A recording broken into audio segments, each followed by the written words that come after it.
LeBron James.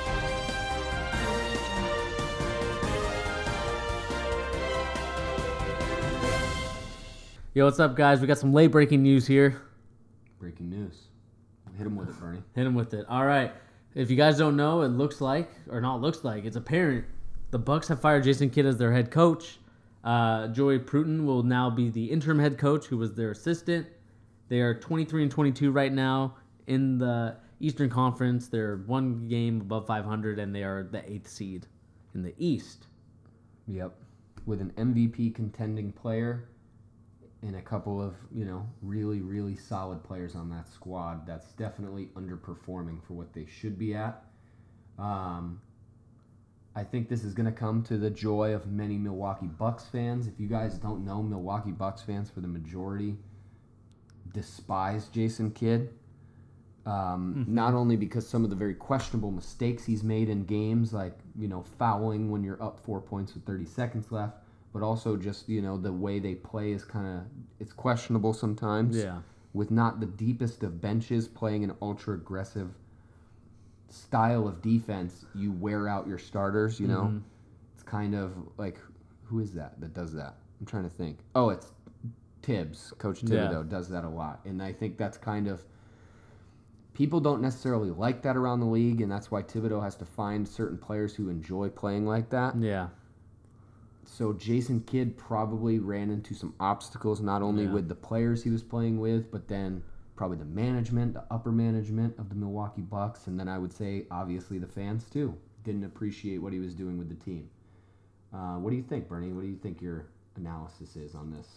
My analysis of this is that I think this was surprising, but like I said, not surprising at the same time. Yeah. Obviously, Milwaukee Bucks fans have been crying for this move.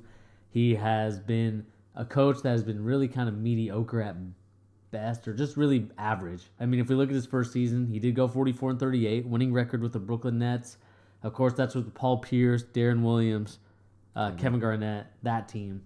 Probably one of the most disappointing teams in the NBA. Then he was traded from Brooklyn to Milwaukee for a 2015 second-round pick and a 2019 second-round pick, so they'll be getting that pick. But, in his later seasons, he went 41-41. The first season in Milwaukee. Then he went 33-49. Then he went 42-40, and now he's 23-22, looking like a projection of the same kind of record than the last season, which is like 42-40. But he has won Coach of the Year before, or Coach of the Month, sorry, in 2014 and also in 2017. Yeah.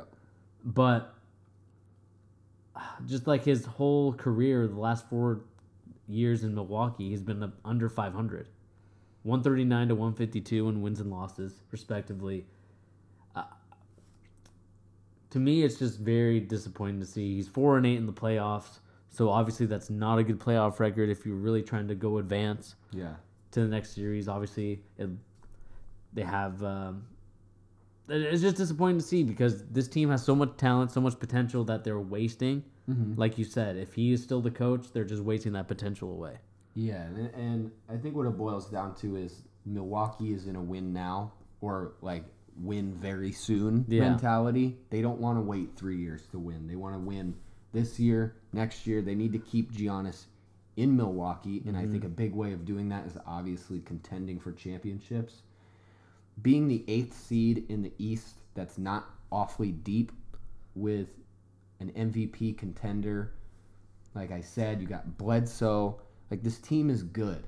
So to have a coach that still needs time to develop as a coach, he has only been coaching for 5 years, that would be a waste of time for these players and the squad that they've put together. Mm-hmm. And they've obviously put in the time and money, and they've given up things to win this year by making that Bledsoe trade. There's been a lot of rumors of them wanting to trade for DeAndre Jordan, amongst some other people.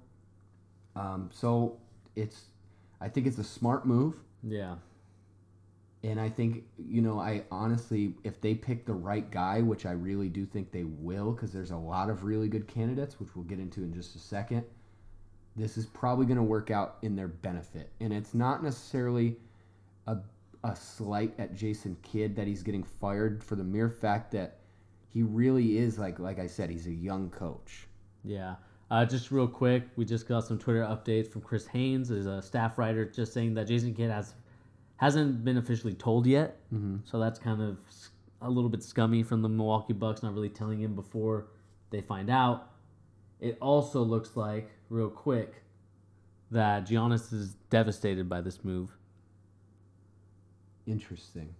So, I don't want to speculate, honestly. Like, Giannis seems like a really nice guy, honestly. And there's always that question of, like, is the superstar of the team, like, behind the move, you know? Like, is Giannis talking to the upper management saying, like, I really don't like the way that our coach is playing us right now. Like, let's make a move. We're not winning. We need to win now, you know? So who knows? Who knows what happened? But it's pretty interesting. It's pretty interesting. Just the whole context of this Jason Kidd debacle is going to be the talk of the town for the next few days, for sure. Well, you want to get into what you think some possible suitors for the replacement will be? Because they're not keeping an interim coach for more than a week. There's no way. No, I don't think so. I don't think this coaching staff will definitely be will definitely coach for very long. I do think that David Fizdale would be another good coach for them. Jeff Van Gundy from the ESPN broadcast booth would be another great shout. I just think there's a couple coaches out there that could see the potential of this Bucks team to be raised higher. Yeah. But, I mean, what other names do you see? Or what other names are you... Mark Jackson. Mark Jackson. Instantly jumps to my mind. Like, the two guys with any coaching job right now in the league that's up for debate who's going to be the next coach of that team, the two guys that always are coming to my mind, Fizdale and Mark Jackson. They're great coaches, proven coaches. We're just looking at that Bucks Twitter. They're very excited. Yeah. Those guys are great coaches, and they really fit the scheme of what this team is. You know, they know how to manage superstars, and, you know, especially with Fizdale, like, he just knows how to put together a great team and play them really well on defense, which is what this Milwaukee Bucks team struggles the most with. So I'm going to be interested to see those guys. One that I was talking to Bernie about earlier, very out of left field. You know, don't think it's happening, but it's just always, it's an option right now because you get this guy really cheap. Mr. Rick Pitino.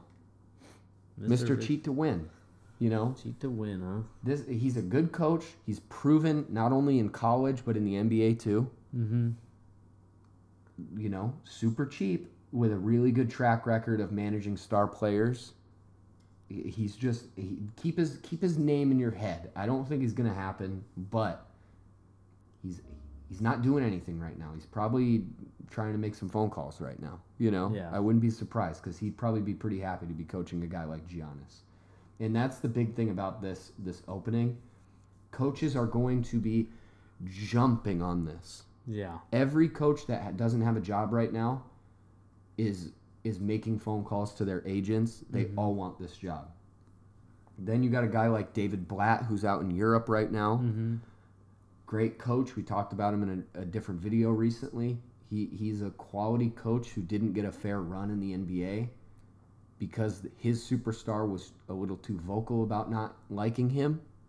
But he's a great coach defensively as well and offensively. So if you bring in a guy like David Blatt, that's always a good shout. But I think that the 5 or 6 guys we just named are all really good ideas. Because, you know, like Mark Jackson doesn't seem like he wants to be a commentator anymore. Yeah. It's the same thing with Jeff Van Gundy. Seems like he doesn't want to be a commentator anymore. And they're good, proven coaches. You got Fizdale, who was very unfairly fired. You know, he was the brightest spot on that Memphis Grizzlies team, and then they fired him, which still doesn't make sense. So if you bring in a guy like this could work to the ultimate benefit of David Fizdale if he gets this job. Because he took a shit job in Memphis with the idea of rebuilding the team, and then they fired him before he got a chance to do it. So now, let's give him a young team of stars who can win now, and then he can be a great coach on this great team. So I think they're going to end up trying to bring Fizdale in for any amount of money he wants.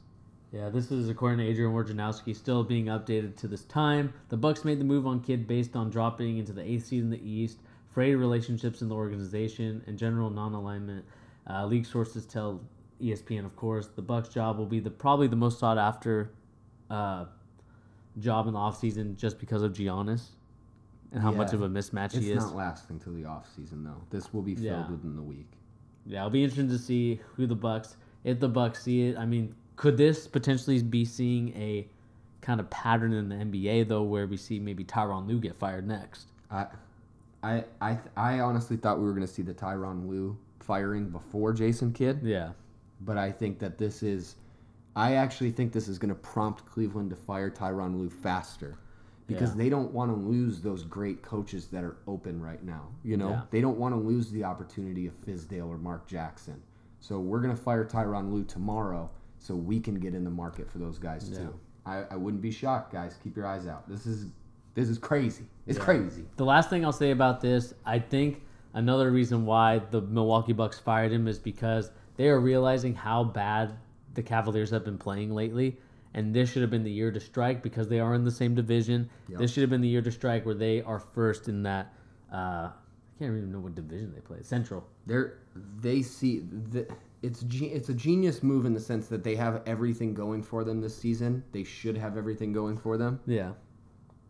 And this could be the catalyst that propels them not only to the Eastern Conference Finals, but maybe to the finals because they really do have the team to do it. Exactly. I think they do. And then, they could still make a trade too when whoever this coach is comes in. Mm-hmm.